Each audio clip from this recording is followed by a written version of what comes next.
ஏய் திவ்யா, என்னடி பண்ற? சும்மா கேம் விளையாடிட்டு இருக்கேன். ஏய், எனக்கு ஆஃபீஸ்ல நிறைய கால்ஸ் இருக்குடி. எனக்கு கொஞ்சம் தயவு செஞ்சு சாண்ட்விச் மாதிரி ஏதாவது பண்ணி தரியா? இப்பயா? போடா. ஏய் ப்ளீஸ் டி. சரி, அப்போ சொல்கிற திங்ஸ் எல்லாம் வாங்கிட்டு வா, பண்ணி தரேன். நானா? ஆமாம், ஃபோன் பண்ணி சொன்னீங்கன்னா கீழே கொண்டு வந்து கொடுத்துருவான். அதை மட்டும் கலெக்ட் பண்ணிட்டு வந்து கொடு. சரி ஓகே. சரி, நான் வாட்ஸ்அப் பண்ணுறேன். பண்ணு. ஏய், நீ கேட்ட திங்ஸ்லாம் வந்துருச்சுடி, கொஞ்சம் பண்ணி தாடி ப்ளீஸ். இந்தா. ஏய் வரேன்டா, பண்ணுற ஒரு 5 minutes. கொஞ்சம் ஏஞ்சி பண்ணி தாடி. பண்ணி தரேன். அப்புறம் ப்ளே பண்ணிட்டு இருந்தீங்கன்னா செஞ்சு தர மாட்டேன். ப்ளீஸ் டி. நீ போ, 5-10 minutes ரெடி ஆகிடும், போ. சரி okay. So cheese, butter, mayonnaise, vegetable, bread எல்லாம் ரெடி ஆகிடுச்சு. ஸோ என்னோட ஸ்டைலில் ஒரு சூப்பரான வெஜ் சாண்ட்விச் எப்படி பண்ணணும்னு பார்க்கலாமா? ஆனியன்ஸ் நறுக்கி ஃபைன். எந்த ஒன்றுமே அந்த ஆனியன்ஸ் இல்லைன்னா அந்த இதுவே நல்லா இருக்காது இந்த வெஜ் சாண்ட்விட்சு. அதனால் நம்மளோட முக்கியமான இன்க்ரீடியன்ஸ், நம்ம கண்ணை கலங்க வைக்கும் இந்த பெரிய ஆனியன்.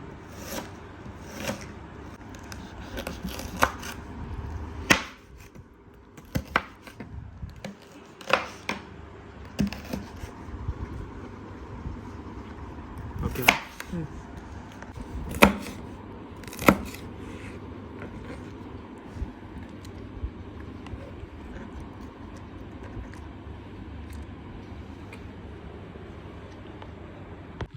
நான் சாண்ட்விச் பண்ணும்போது இந்த எல்லோ, ரெட், க்ரீன் கேப்சிகன் கிடைக்கிற மாதிரி பார்த்துப்பேன். ஏன்னா அது பார்க்குறதுக்கு அழகாக இருக்கும், கலர்ஃபுல்லாகவும் இருக்கும், டேஸ்ட்டும் நல்லா என்ஹான்ஸ் பண்ணி கொடுக்கும். தக்காளி வந்து ரொம்ப பழமாக இல்லாமல் கொஞ்சம் காவெட்டாக இருக்கிற மாதிரி எடுத்துக்கிட்டிங்கன்னா நீங்கள் கடிச்சு சாப்பிடும்போது அந்த க்ரன்ச்சினஸ் வந்து ரொம்ப நல்லாயிருக்கும் அந்த சாண்ட்விச்சில். ஸோ ரொம்ப சேர்க்காதீங்க, ஒரு 1 இல்லைன்னா 2 தக்காளி போதும் அந்த ஃப்ளேவருக்காக.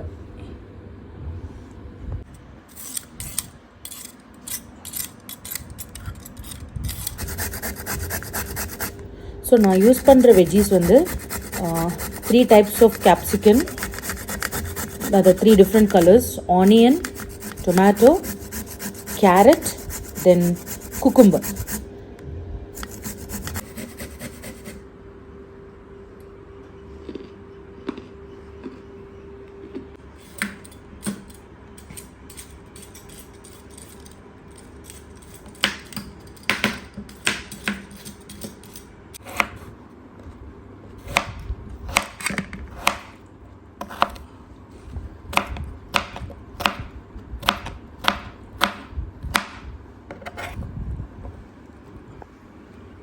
ஸோ இதில் மற்ற vegetables like cucumber, carrot, beetroot இதெல்லாம் ஆட் பண்ணுறீங்கன்னா அதை நீங்கள் சாட் பண்ணணும்னு அவசியம் இல்லை.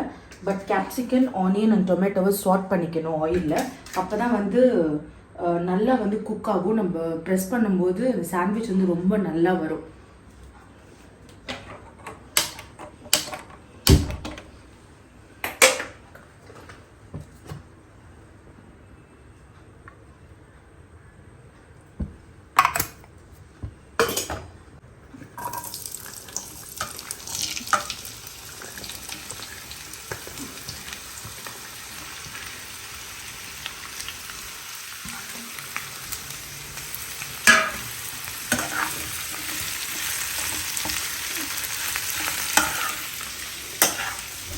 இந்த சாட் பண்ணும்போது இந்த கேப்சிகன், ஆனியனோட ஸ்மெல் ரொம்ப நல்லா இருக்கு.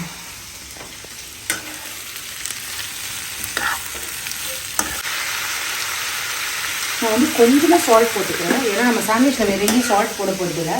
ஸோ இந்த மிக்சர் தான், அதனால் தேவையான சால்ட் நீங்கள் ஆட் பண்ணிக்கோங்க. இல்லை இதில் வேண்டாம் அப்படின்னா நம்ம எல்லாம் மிக்ஸ் பண்ணிவிட்டு கூட அதில் சால்ட் போட்டுக்கலாம்.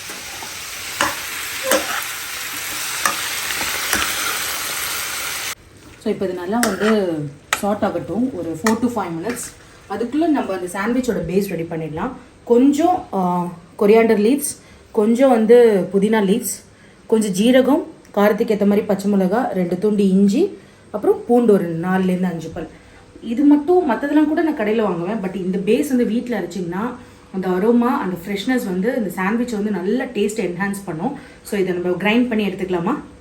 ஸோ இப்போ மிக்சியில் ஆட் பண்ணியாச்சு. கொஞ்சோண்டு உப்பு சேர்த்துக்கிறேன், ஏன்னா அதில் நம்ம காய்க்கு மட்டும் தான் சேர்த்துருக்கோம், இந்த பேஸ்க்கு தனியாக தேவைப்படும். ஸோ கொஞ்சமாக நீங்கள் சேர்த்துக்கிட்டா போதும். இதை அரைச்சி எடுத்துக்கலாம்.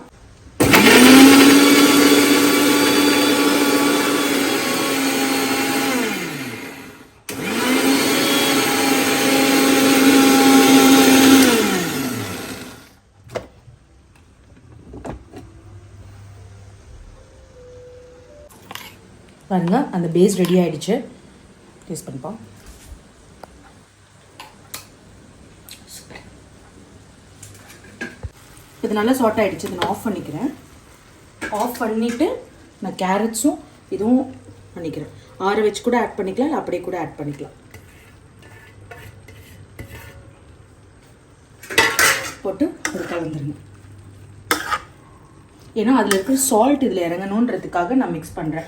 இல்லைன்னா கூட நீங்கள் மிக்ஸ் பண்ணாமல் கூட விட்டுடலாம்.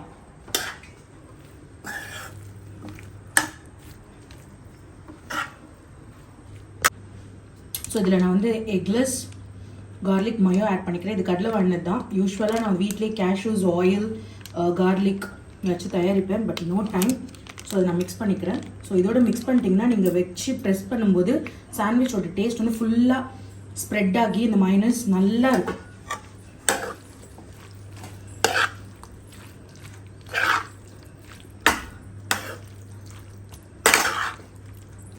ஸோ மைனஸ் இப்போ மிக்ஸ் பண்ணியாச்சு. நெக்ஸ்ட் வந்து ஆரிகானோ. இது கொஞ்சம் நல்ல ஒரு டேஸ்ட் என்ஹான்ஸ் பண்ணும். உங்களுக்கு பிடிக்கும்னா நீங்கள் நிறைய போட்டுக்கோங்க, இல்லை கொஞ்சம் போட்டுக்கிட்டா கூட போதும். தென் ஆப்வியஸ்லி சில்லி ஃப்ளேக்ஸ். நம்மளோட பேஸ் சட்னிலேயே கொஞ்சம் வந்து சில்லி வந்து நிறையாவே இருக்குது. அதனால் நான் கொஞ்சமாக போட்டுக்கிறேன்.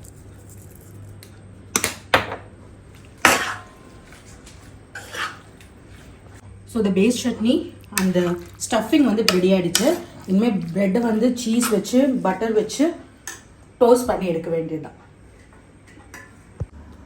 First layer of spread.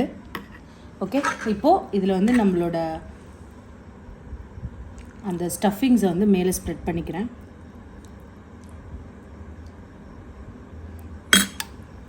இப்போது இதில் வந்து ஒன் லேயர் ஆஃப் சீஸ். இதை நான் இப்போது மூடிக்கிறேன்.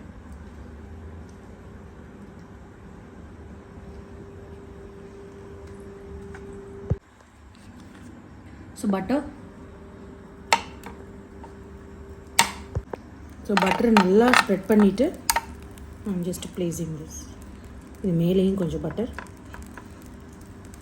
நான் இப்போ இதை முடிகிறேன்.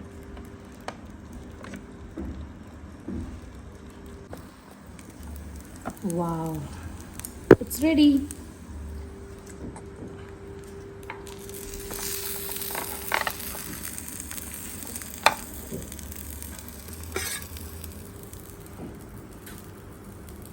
சரியா? இப்போ எடு, அப்படியே வா.